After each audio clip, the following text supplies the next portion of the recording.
amados, hoje daremos início ao estudo do livro do Apocalipse, livro esse que tem despertado interesse, não só em cristãos, como também naqueles que não seguem o cristianismo. Livro para muitos rodeado de mistério, para outros rodeado de fantasias, mas a palavra do Senhor, ela não é de difícil compreensão para aqueles que estudam e para aqueles que têm o Espírito Santo. E através desse estudo, estes mistérios, estas fantasias serão, enfim, reveladas para aqueles que ainda não têm a compreensão aprofundada no livro do Apocalipse. Amém? Então, amados, nós daremos início introduzindo ao livro. Não entraremos, propriamente dito, hoje nos capítulos, nos versículos, mas uma introdução geral para a compreensão dos amados irmãos. Amém? Então, começando, deixa eu achar aqui. Primeiro, que a gente tem que saber, o livro de Apocalipse é um livro sobre Jesus e sobre sua igreja. Então, o assunto que permeia o livro de Apocalipse, como sempre, é Cristo e sua igreja, sua noiva.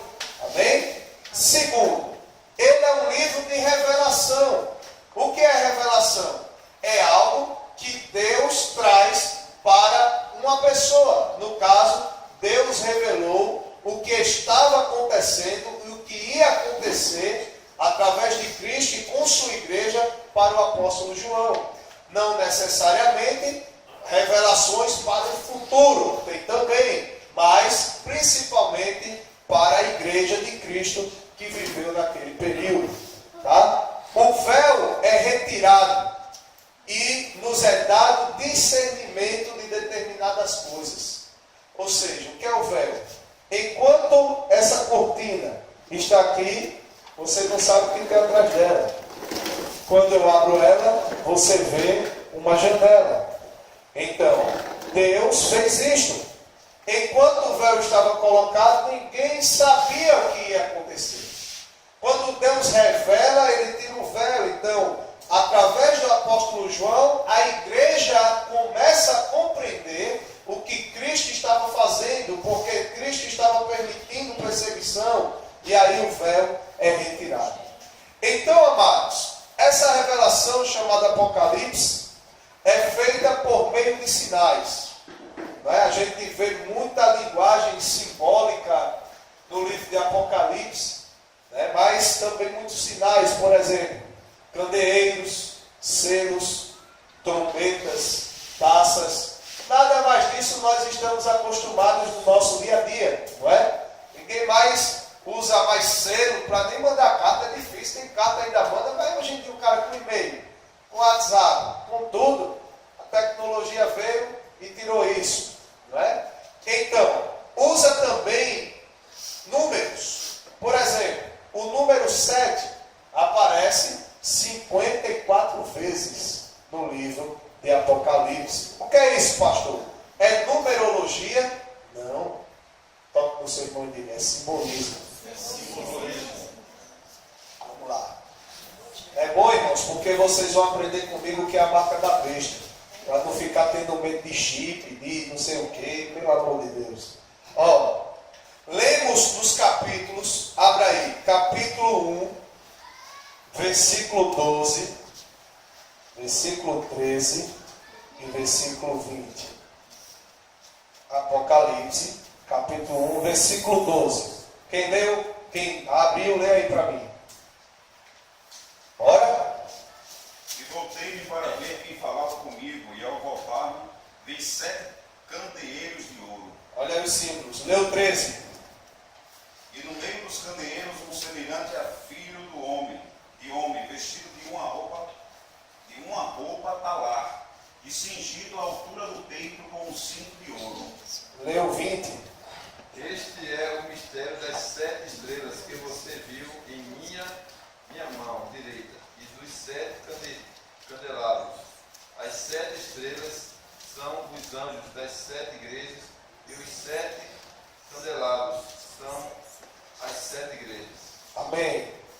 os simbolismos que eu falei acima, candeeiros, selos, trombetas, taças e assim por diante. Apocalipse 5:5 diz: todavia um dos anciãos me disse, não chores, olha, o leão da tribo de Judá, a raiz de Davi, venceu para abrir o livro e desatar os seus selos. Então compreendemos que a linguagem de Apocalipse começa a ser utilizada em muita simbologia, tá? Então, irmãos, nesses capítulos que lemos, Apocalipse 1, versículo 12, 13 e 20, e capítulo 5, versículo 5, vemos que tanto a igreja como a história estão sob total controle de Cristo.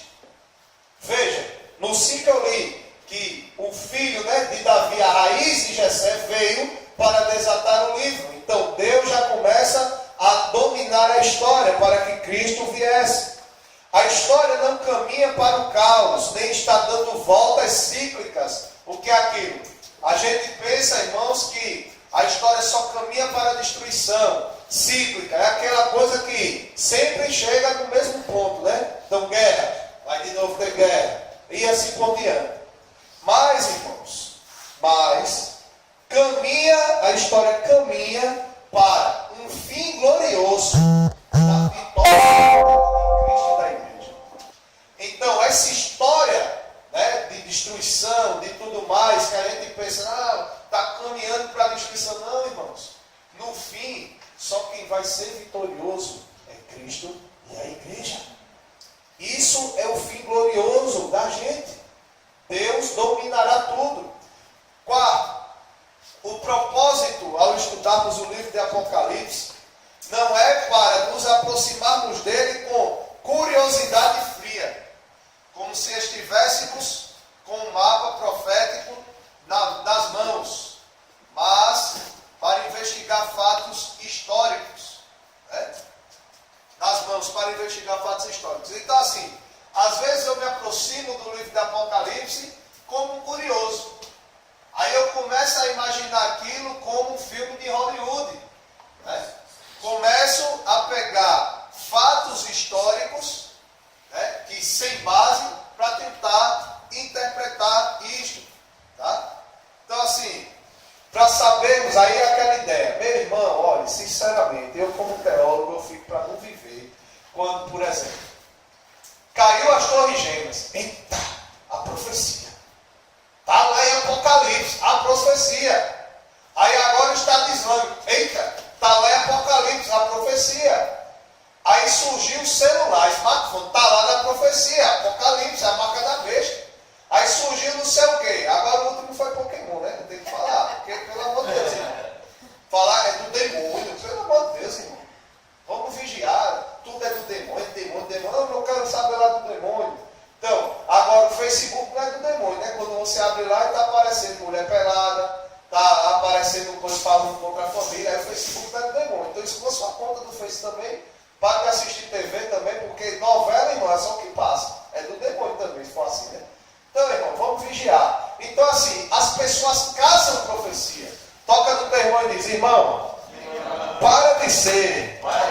Caça a profecia. Está achando querendo achar profecia onde não existe? Não é? Não, irmãos, não é para que a gente se aproxime do livro atrás disso. Ao contrário, o livro de Apocalipse foi dado com propósitos morais e espirituais. Como, por exemplo, um dos principais propósitos de Apocalipse é consolar a sua igreja em tempos de perseguição. É um dos principais. Mostrar, irmãos, que mesmo ali no âmago da luta que nós estamos travando contra o mundo, contra o diabo, a vitória será certa para a sua igreja. Esse é um dos propósitos principais. Quinto, o estudo do Apocalipse deve nos incentivar à santidade. Olha, não é caçar profecia, nos incentivar à santidade, nos encorajar nos sofrimentos, nos encorajar a ter perseverança, nos encorajar a adorar aquele que está sentado no trono e que é mais que vencedor. Abra sua Bíblia, 2 Pedro, capítulo 3, versículo 12. 2 Pedro, capítulo 3, versículo 12.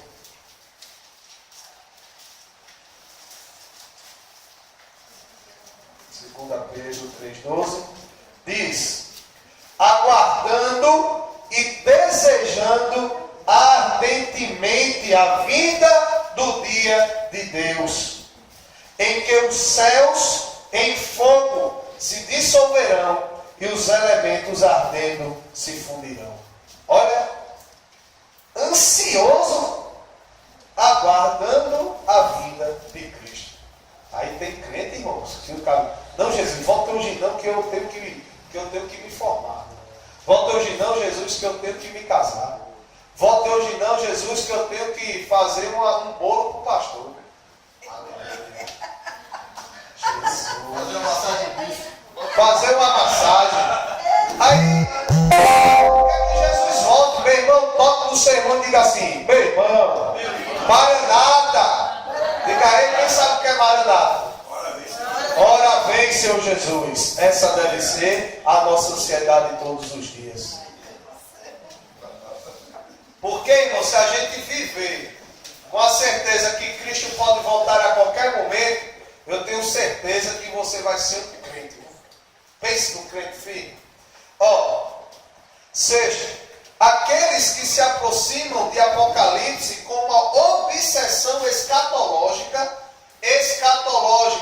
coisas do futuro, né? Que vão acontecer. Então, cara, não quero saber o que é futuro, tal, não sei o quê. Meu irmão, a Bíblia não é quiromante, não.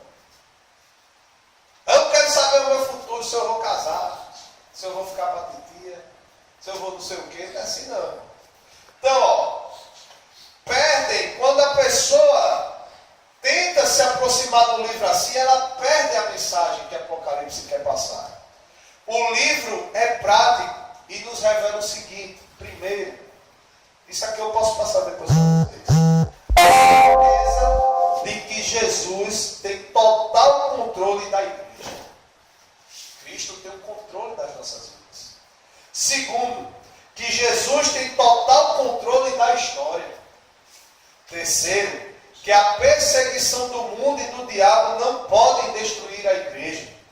Quarto, que os inimigos que perseguem a igreja serão totalmente vencidos. Quinto, os inimigos de Cristo terão que enfrentar o juízo de Deus, ao mesmo tempo que a igreja desfrutará da bem-aventurança eterna. Olha que mensagem linda, irmãos. Alguém de vocês já leu o Apocalipse e percebeu que ele passa essa mensagem? Por quê? Porque se aproxima de Apocalipse querendo entender o futuro. Então, é um livro simbólico. A literatura apocalíptica era uma linguagem bem usada pelas pessoas que viviam no tempo de Cristo. E já era uma linguagem, uma escrita caracterizada pela simbologia, irmãos. Eu creio que muitos de nós já assistimos aqueles filmes Deixados para Trás. Não já? Quem já? Senhor, diga, esse filme é balela. Balela, irmão. Balela. Hollywood. Porque o livro de Apocalipse é uma linguagem simbólica. Até eu, irmão, gosto de anime japonês, gosto de filme e tal. Pensa numa coisa assim, cara, o dragão saindo do meio do mar. Caramba, cara. Pega, Dudinha. Vai, cabia dar uma carreira grande. Não ficava, né? Mas é uma linguagem simbólica.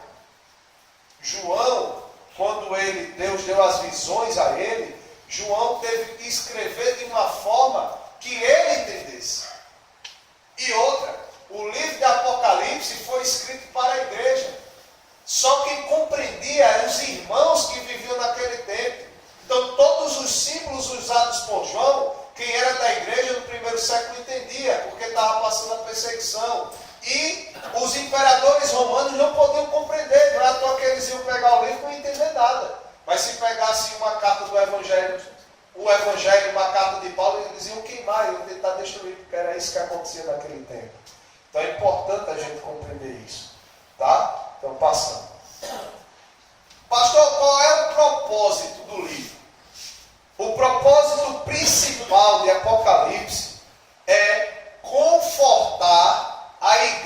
militante, a igreja que vive o Evangelho em seu conflito contra as forças do mal.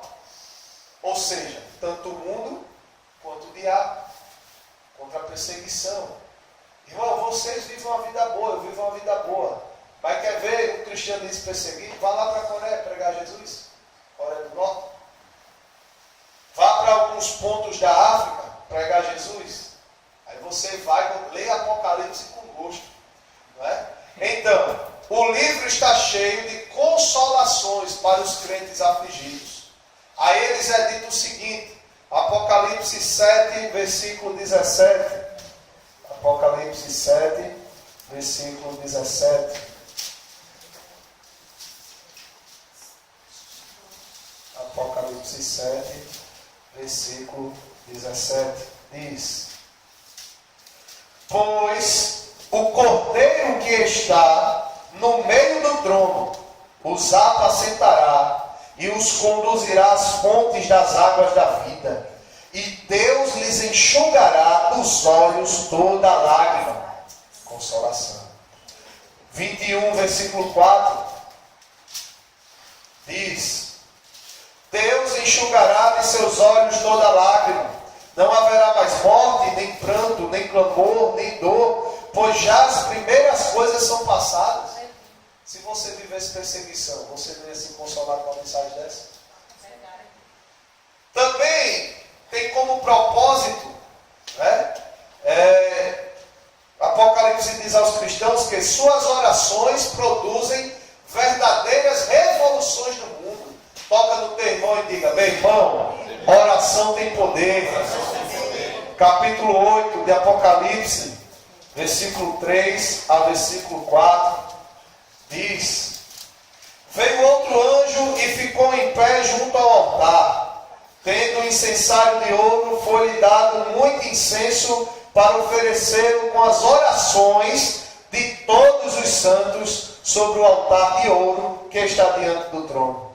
E da mão do anjo subiu diante de Deus a fumaça do incenso com as orações dos santos. Então, oração. Aqui, João está querendo dizer à igreja: olha, as orações de vocês chegam a Deus como fumaça, como aroma suave. Né? Também que a sua morte é preciosa aos olhos de Deus. Toca o teu irmão e diz: tenha medo de morrer, não. Independente da forma de morte. Para Deus é um prazer recebê-lo. Não tem medo de morrer, não, irmãos. Morrer, e aí? Estou com Deus. Olha que coisa. Abra 14:13, Apocalipse 14:13. 14:13, bora, Bíblia, sai. 14:13 diz: Então ouvi uma voz do céu que escreve: Bem-aventurados os mortos, que desde agora morrem no Senhor.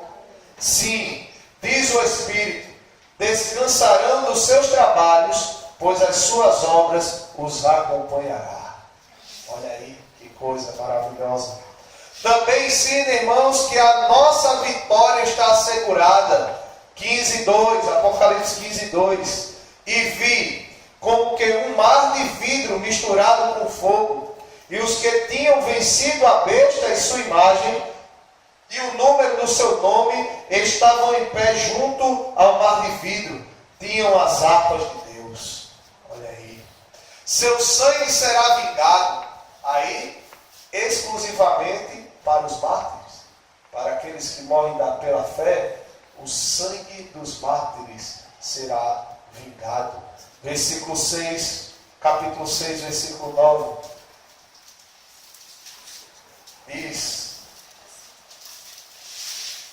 Quando ele abriu o quinto selo, vi debaixo do altar as almas dos que foram mortos por causa da palavra de Deus e por causa do testemunho que deram, e clamavam com grande voz, dizendo: Até quando o verdadeiro santo soberano não julgará e vingará o nosso sangue dos que habitam sobre a terra? Aí, se você for lendo, você vai ver a resposta de Deus. Versículo 8, capítulo 8, versículo 3 diz: Veio outro anjo e ficou em pé junto ao altar, tendo um incensário de ouro, foi-lhe dado muito incenso, esse aqui eu já li. Então, ó, seu Cristo governa o mundo em seu favor. Olha, Deus governa o planeta Terra em nosso favor. Capítulo 5, versículo 7 ao versículo 8 diz: E veio e tomou o livro da mão direita do que estava sentado no trono. Logo que tomou o livro, os 4 seres viventes e os 24 anciãos prostraram-se diante do Cordeiro, tendo todos eles uma harpa e taças de ouro cheias de incenso, que são as orações dos santos. E seu Cristo voltará em breve. Capítulo 22, versículo 17. Hoje é correria da Bíblia. Capítulo 22, versículo 17. Diz: o Espírito e a noiva dizem,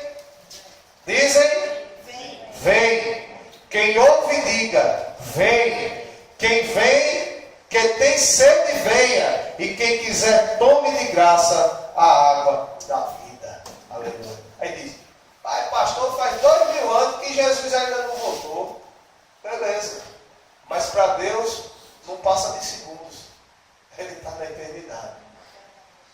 Deus não olha com o seu tempo. Deus não está sujeito a tempo. O tempo não infere Deus. Mas Deus que infere no tempo. Então, para ele, quase nada, né? Mas parece que ainda está lá. Então, amados, passando. Deixa eu fechar aqui. Passando. E o tema? Tema do livro. Eu falei dos propósitos. Agora o tema. O tema de Apocalipse é a vitória de Cristo e de sua igreja sobre Satanás e seus perseguidores. E esse tema você pode encontrar no capítulo 17, versículo 4. Você não precisa abrir. Eu vou abrir aqui rapidinho e ler. 17,4 diz: a mulher estava vestida de púrpura e vermelho e adornada com ouro, pedras preciosas e pérolas. Tinha na mão um cálice de ouro cheio de abominações e da imundícia da sua prostituição. Aí vai continuar. Certo? Eu li o 4, o 14. Cadê? Guerrearão contra o Cordeiro e o Cordeiro os vencerá, porque é o Senhor dos senhores e o Rei dos reis. Vencerão também os que estão com ele, chamados eleitos e fiéis. Olha aí. Aleluia. A intenção do livro é mostrar que as coisas não são como parecem ser. Jesus, inclusive na vida, geralmente em suas mensagens, ele também mostrava isso. O que ele dizia? Bem-aventurados os que choram. Como é que eu posso ser feliz se eu choro? Bem-aventurados os perseguidos. Como eu posso estar alegre quando eu sou perseguido? Então Cristo já mostrava isso.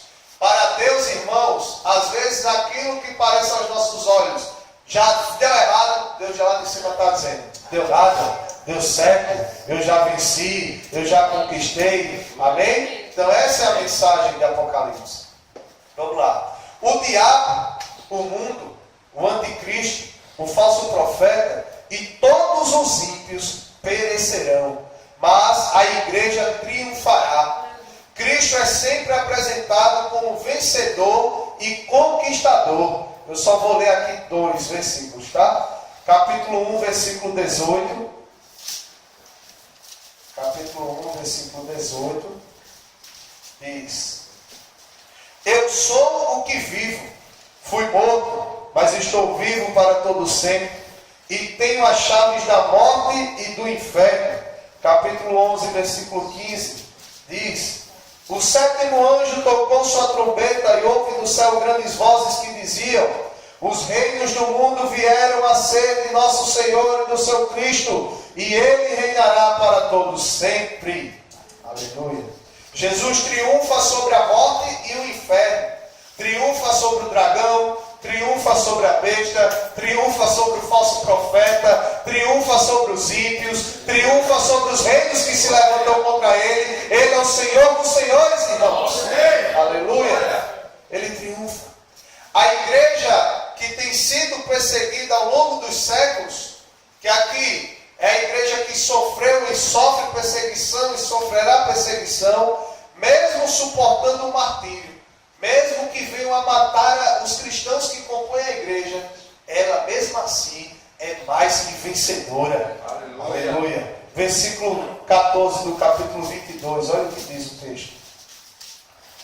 Bem-aventurados aqueles que lavam suas vestes no sangue do Cordeiro, para que tenham direito à árvore da vida e possam entrar na cidade pelas portas. Aqui está falando dos mártires. Os juízos de Deus mandados para a terra são uma resposta de Deus às orações dos santos. Aí olha assim, eita pastor, essas pragas tudinho aí, não sei o que, quando... Meu irmão, isso é resposta de Deus às orações dos santos. Porque, irmãos, os ímpios perseguem, mas Deus também dá paga a eles. Dá paga a eles. Aleluia. Olha aí, capítulo 8, versículo 3 a versículo 5. Capítulo 8, versículo 3 a versículo 5. Diz. Esse aqui é do incensário, tá? Que eu tinha falado. Mas olha o versículo 5. Falando das orações, né? Então o anjo tomou o incensário, que possui as orações, encheu do fogo do altar e lançou sobre a terra. E houve o que, irmãos? Trovões, vozes, relâmpagos, terremotos. É a palavra de Deus. Vamos lá. Aí, não, mas Deus é mau. E é, irmão, Deus é mau, né? Deus sabe o que quer. Agora o povo faz o que pensa, né? E depois Deus é mau. Não, irmãos. Existe a lei da semeadura. Quem planta, colhe. Não é? Amém? Então vamos lá. Público-alvo. Para quem foi escrito o livro de Apocalipse? Toca no teu irmão e diz: originalmente não foi para você. Foi para os cristãos que viviam perseguição no primeiro século. Sendo que, como é palavra de Deus, ela vale para nós hoje. E ela permanece como uma mensagem forte aos cristãos que vivem na mesma situação. Este livro foi inicialmente endereçado aos crentes que estavam suportando o martírio na época do apóstolo João, ali nas 7 igrejas da Ásia. Houve grandes perseguições nos primeiros séculos contra a igreja. E foi perseguição ferrenha. Para você ter uma ideia, o imperador, chamado Domiciano, foi o pior deles. Ele pegava cristãos e fazia esses cristãos de poste de iluminação dos terraços dele, né? Imagina aí, uma estaquinha sendo enfiada em você, você ainda vivo, tacar fogo em você para você servir de poste de iluminação. Fora, jogando os cristãos dentro do Coliseu, dentro de outros cantos, para lutar com feras, para lutar com gladiador e assim por diante. Então, Apocalipse foi escrito para esses cristãos que estavam vivendo numa época assim. Houve grandes perseguições. Nero, 64 depois de Cristo, é um doido. Nero tocou fogo em Roma, cara. Cidade que ele era imperador, para botar a culpa em quem? Nos cristãos. Domiciano, 95 depois de Cristo, é o período que Apocalipse foi escrito. Trajano, inclusive, Domiciano, ele era tido como a besta, como o doido lá, é o doido. Depois, quando a gente for começar a compreender versículo por versículo, você vai entender. Trajano, em 112 depois de Cristo. Marco Aurélio, em 117 depois de Cristo. Sétimo Severo, fim do segundo século. Décio, 250 depois de Cristo. E Diocleciano, 303 depois de Cristo. Em 315 depois de Cristo, o cristianismo vira religião oficial de Roma com Constantino. Este livro, eu vou já bater palma. Este livro foi destinado não apenas aos seus primeiros leitores, entenda. Foi escrito para eles, mas não destinado unicamente para eles, mas para todos os cristãos em todos os tempos, em todas as histórias que passam por perseguição ou anelam desesperadamente ou ansiosamente a dispensação da volta do Cristo. Amém? Da segunda vinda. E qual foi a data que o livro foi escrito? Alguém aí quer chutar? sabe? De Mesiânides. Não. Diga aí o ano, aproximadamente. 315. Não. Foi João. Tá? Primeiro século. Eu falei aqui já. Eu falei aqui hoje já. 95 depois de Cristo, tá? É uma data aceitada por muitos. João já tinha aqui aproximadamente quase 100 anos de idade. Não é? Então foi escrita por João em aproximadamente 95 depois de Cristo. Agora vamos falar um pouquinho das escolas de interpretação. Historicamente existe a interpretação histórica.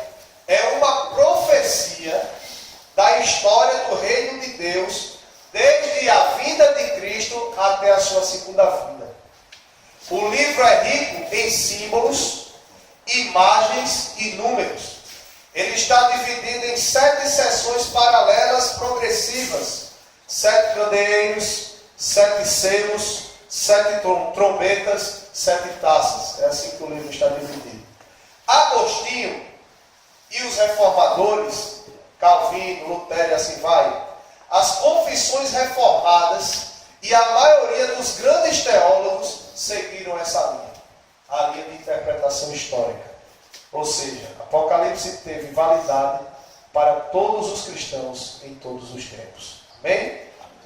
Aí vem as correntes, que eu falei que defende cada linha de interpretação dessa, que são a corrente pós-milenista, tá? Que vai defender justamente aquela primeira que eu falei, a corrente pré-milenista, que defende a futurista, e a corrente amilenista, histórica, né?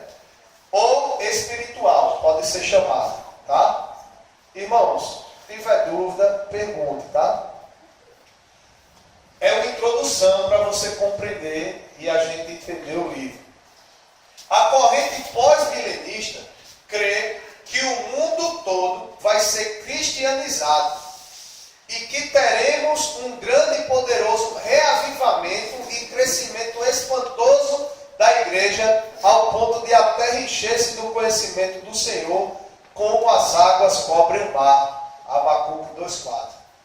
Creio que isso ainda vai acontecer. Mas, irmão, pare para notar uma coisa da história da igreja. Você acha que um avivamento desse nunca aconteceu? Quem teve no começo do ano, lá na PIB, no congresso que eu fiz sobre evangelismo discipular, do primeiro século até um tempo, a igreja dominou o mundo, meu irmão. E agora ela vai perdendo espaço. Daqui a pouco ela domina de novo. Daqui a pouco perde espaço. São os tempos. Mas essa corrente crê que vai haver um grande avivamento que vai dominar o mundo, aí beleza. Essa corrente foi forte no século XVIII e XIX, quando as missões modernas estavam em franca expansão. Homens como Jonathan Edwards, Charles Hodge, Loren Boertner foram defensores do pós-milenismo. Homens grandes. Teólogos como Jonathan Edwards, considerado um dos maiores teólogos de todos os tempos, defendeu esta corrente, porque eles creem que o mundo vai melhorar com o avanço do cristianismo. Não é? Então, muitos missionários foram influenciados por esta interpretação, bem como muitos hinos foram escritos e inspirados nesta visão. Esta corrente deixa de perceber que antes da vinda de Cristo, da segunda vinda, estaremos vivendo um tempo de crise e não um tempo de despertamento espiritual intenso e universal.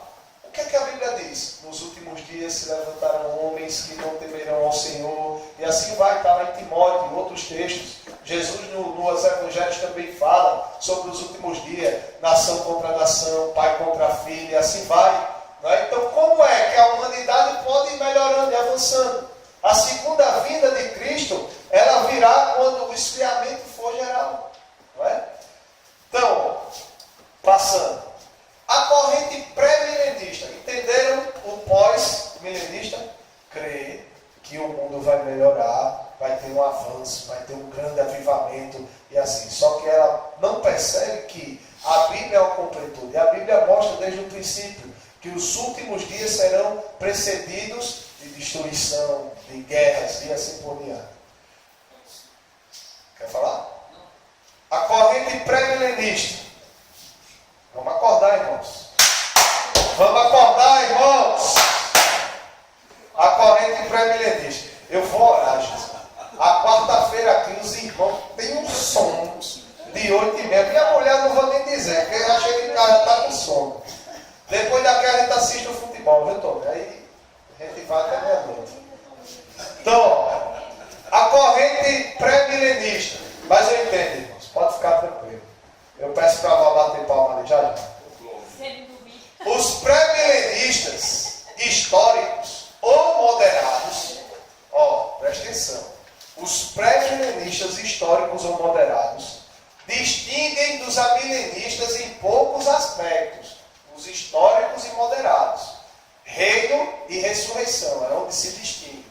Todavia, existem os pré-milenistas dispensacionalistas, tá?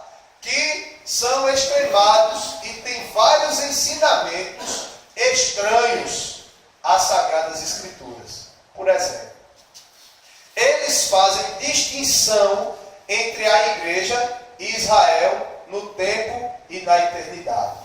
Segundo, o reino de Deus para eles será adiado para o milênio terreno. Terceiro, a crença no arrebatamento secreto, seguido de uma segunda vinda visível. Eu vou falar aqui e vocês vão compreender. Até aquele filme Deixados para Trás ocorre nessa temática aí. Quem aqui já ouviu que Jesus vai voltar e ninguém vai ver? Ninguém aqui ouviu isso? Pelo amor de Deus, irmão. Todo mundo eu acho que já ouviu. Jesus vai vir, vai arrebatar, ninguém vai perceber. Vai ver aquele filme, o povo está lá no avião, Pai Jesus, pum, arrebata. Eita, cadê o povo? Já, né? Beleza. Só que no filme mostra pessoas sendo arrebatadas e outras que ficam, não é? E as que ficam ainda têm oportunidade de perdão, não é? Toque no Senhor e diga, isso não vai acontecer. Porque essa visão mostra que Cristo vem mais do que uma vez. Ela diz que Cristo vem na nuvem no arrebatamento secreto, tira a sua igreja.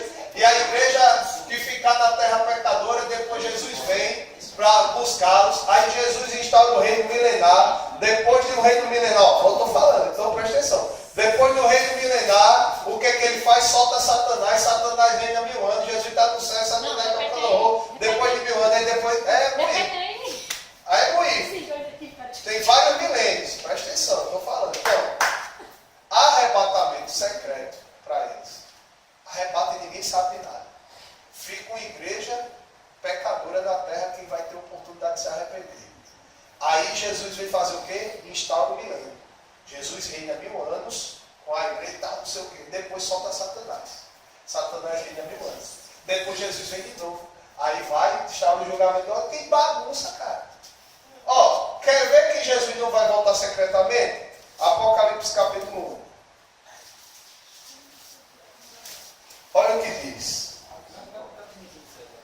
Revelação de Jesus Cristo que Deus lhe deu para mostrar aos seus servos as coisas que brevemente devem acontecer. Ele as enviou pelo seu anjo e as notificou ao seu servo João, que testificou a palavra de Deus, testemunho de Jesus Cristo em tudo que viu. Bem-aventurado aquele que lê, bem-aventurados que ouvem as palavras dessa profecia e guardem esse vai. Deixa eu ver aqui. Parte de Jesus, aquele que exame, morreu do filho sacerdotes. Pronto, versículo 7. Vede, ele virá com as nuvens, e todo o olho verá, até mesmo os que os trespassaram, e todas as tribos da terra se lamentarão sobre ele. Sim, amém. Todo mundo verá. Só há um arrebatamento, só há uma igreja, que é a igreja santa e remida. Depois do arrebatamento, irmão, não há mais perdão, não há mais ação do Espírito Santo. Porque o Espírito Santo é o outro consolador. Quando Cristo vier, o Espírito Santo sai, meu irmão. Sai. Cristo é Cristo, mano. O Espírito Santo volta para onde ele deveria estar, né? Na eternidade. Então, vamos lá. Ficou claro, né? Então, para eles, o milênio será terreno. Eles esquecem, para a novo céu, nova terra, assim vai, né? A crença no arrebatamento secreto seguindo a segunda vinda visível. Então Jesus vem de forma invisível, depois vem de forma visível, é uma bagunça. A ideia de que a igreja pela grande tribulação, já ouviram dizer isso aí? Que a igreja não vai passar a grande tribulação? Quem já levanta a mão? Já não, já? Então, para eles, a igreja não passa a grande tribulação. Meu irmão, Apocalipse não mostra isso não, meu irmão. Leia. Leia, é só ler. Então, para eles a igreja não passa pela grande tribulação. Lembrando, isso são os pré-milenistas dispensacionalistas. Os históricos e moderados não creem assim. Tá? A igreja será poupada da ira de Deus, mas não da tribulação. A tribulação não é a ira de Deus contra os pecadores, mas sim a ira de Satanás, do anticristo e dos ímpios contra os santos. Né? E a ideia de que teremos várias ressurreições. A ideia de que haverá chance de salvação depois da segunda vinda de Cristo também não existe. Essa ressurreição é o que, pastor? Se os mortos em Cristo ressuscitaram primeiro e vão lá no arrebatamento, e os que ficaram na terra sofrendo tribulação vão ser mortos também. Então, eles creem em outras ressurreições que podem acontecer. Né? Bem?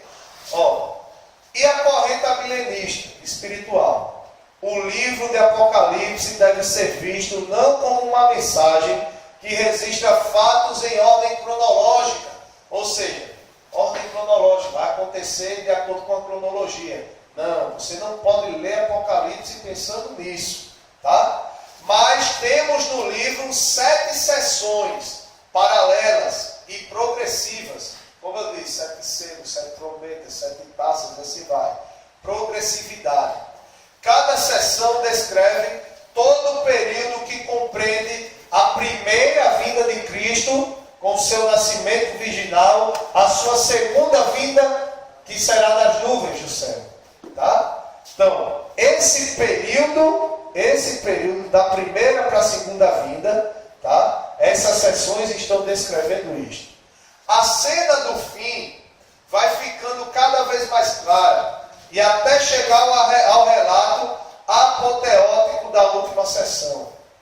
Essas 7 sessões estão divididas em 2 grandes períodos, do capítulo 11 do capítulo 1 ao capítulo 11 e do capítulo 12 ao capítulo 22. Então, quando você for ler Apocalipse, faça isso. Leia do 1 ao 11. Absorva. Depois leia do 12 ao 22. Absorva. Lição para casa. Vocês vão ler Apocalipse todinho essa semana. 22 capítulos. Tome vergonha da cara. Leia 3 por dia. Você não vai morrer não. Certo? Aí chegar no 11, depois no outro, aí vai. Certo?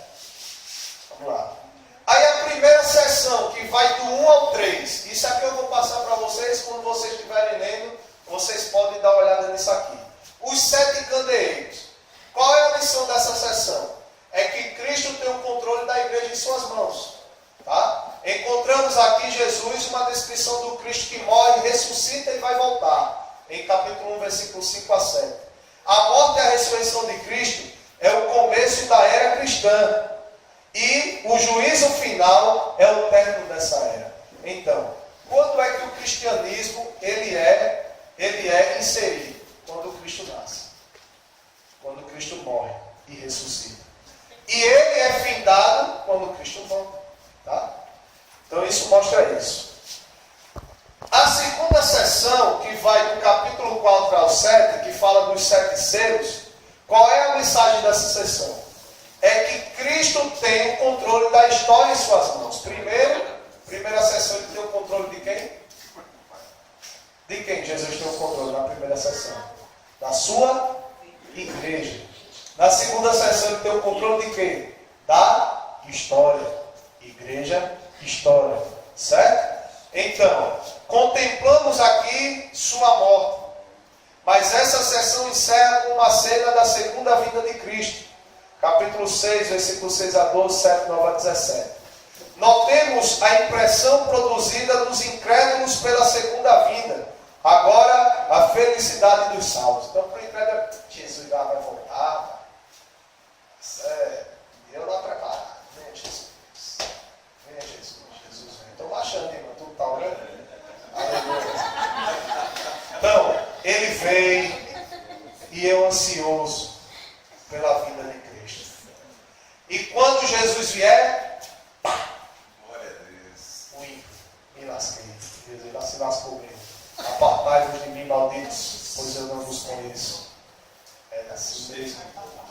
A segunda sessão é uma reiteração da primeira. Já estamos acabando, tá, irmãos?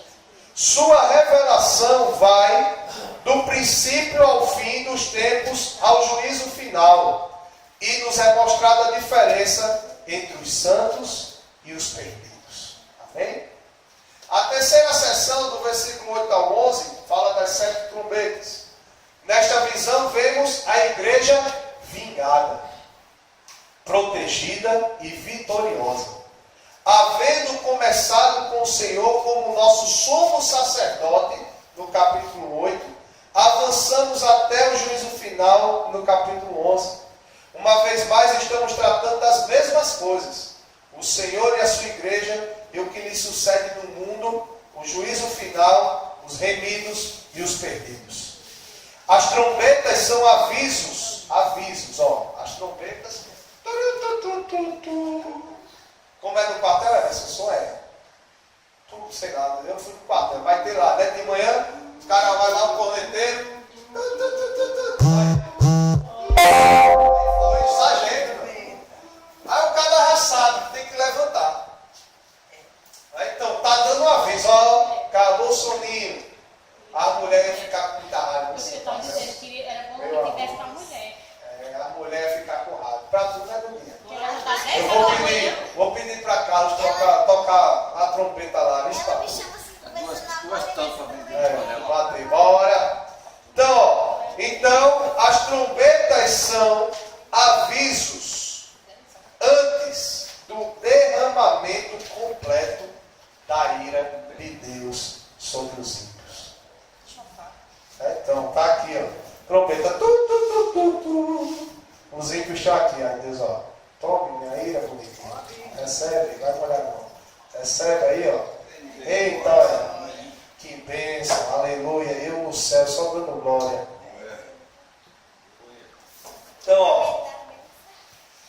Então, antes de Deus punir finalmente, ele avisa.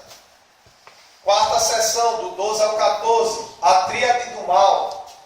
Novamente voltamos ao início. O nascimento de Cristo vai falar lá, né? Viu uma mulher vestida do sol e não sei o que, um bebê lá, e viu um dragão lá atrás, dizendo, depois você vai a história. Aí o cara, meu amigo, uma mulher vestida do sol, cara. Que massa, meu irmão. Não sei o que. Sabe o que é aquilo? É a história do nascimento de Cristo. A virgem vestida do sol é Maria. O bebê que nasce é Cristo. O dragão que persegue Cristo pelo deserto nada mais é do que Herodes, que fez a perseguição da história de Jesus. Veja, simbolismos que relatam a história. Só quem compreendia isso eram os cristãos, irmão. Os romanos não iam entender isso jamais. Não é? Então, ele levanta a besta e o falso profeta. Cadê? Depois vem a perseguição do dragão a Cristo e a igreja. Capítulo 12. Ele levanta a besta e o falso profeta. Finalmente vem a cena do juízo final. Besta e falso profeta. Veja, o imperador romano estava perseguindo a igreja. Todos aqueles que perseguem a igreja. No capítulo 14 há uma cena clara do juízo final. Quinta sessão, capítulo 15 a 16, as 7 taças. Descreve as 7 taças da ira, representando a visitação final da ira de Deus sobre os que permanecem impertinentes. Uma vez mais a cena começa no céu, relatando o Cordeiro com seu povo. Mas no capítulo 16 vemos uma espantosa descrição do juízo. Aqui a destruição é completa. Falta só mais 2 slides. Sexta sessão, do 17 a 19. A derrota dos agentes do dragão. Há um relato da destruição dos aliados do dragão. A meretriz, a besta e o falso profeta. os seguidores da besta, e em contrapartida a igreja é apresentada como a esposa de Cristo. A grande festa das núpcias ocorre. O juízo final chegou outra vez e uma grande distinção entre remidos e perdidos ocorre novamente. No capítulo 19 há uma descrição detalhada e gloriosa da vida de Cristo. Então, cada sessão dessa sempre vai mostrar a mesma coisa. A igreja vitoriosa e os perseguidores derrotados. É isso a temática do Apocalipse. Sétima sessão, do capítulo 20 a 22. Essa sessão mostra o reinado de Cristo com as almas dos santos no céu e não o milênio. Já está mostrando o céu. Certo? Na terra depois da segunda vinda. O capítulo 20 começa na primeira vinda e não depois da segunda vinda. Então temos a descrição do juízo final. Irmão, Jesus voltou, arrebatou a igreja, já é o juízo final mesmo. Acabou isso aí. Quem é da igreja? Céu. Entrai benditos do meu Pai para o reino que vos tenho preparado. Aqueles que não são da igreja, inferno. E inferno lá não é Satanás cutucando, não. Porque o inferno também é prisão do diabo. Né? A gente vai para casa lá, no julgamento a gente vê, né? O Satanás, vou fazer a fé. Mas aquilo é teatro, Deus. Mas na verdade, o inferno também é prisão para os demônios. Certo? Eles também vão padecer eternamente ali sem a presença de Deus. Tá certo? Então, vamos lá. Para concluir. Apesar dessas sessões serem paralelas não são diferentes, tá? Paralelas. Elas são também progressivas. A última sessão leva-nos mais além para o futuro que as outras. Apesar do juízo final já ter sido anunciado no capítulo 1, versículo 7. E brevemente descrito no capítulo 6, versículo 12 a 17. Não é apresentado detalhadamente, senão quando chegamos a 20, 11 a 15. Apesar do gozo final dos redimidos já ter sido insinuado no capítulo 7, versículo 15 a 17. Então você vê, Apocalipse só está nos outros capítulos, firmando o que já vem dizendo desde o começo. Né? Não encontramos uma descrição detalhada, senão quando chegamos ao capítulo 21, sobre o futuro de glória da sua igreja, assim vai. De que lado estamos nesta guerra milenária? Do lado de Cristo e da igreja, ou do lado do dragão e de seus agentes? E aí, irmãos? Caverna do dragão ou reino dos céus? Então, isso é uma introdução. Hoje eu mostrei para você as linhas. Já deu para perceber que eu sou adepto da milenista, né? Então, as outras têm os seus extremos. Pós-milenista tem seus extremos e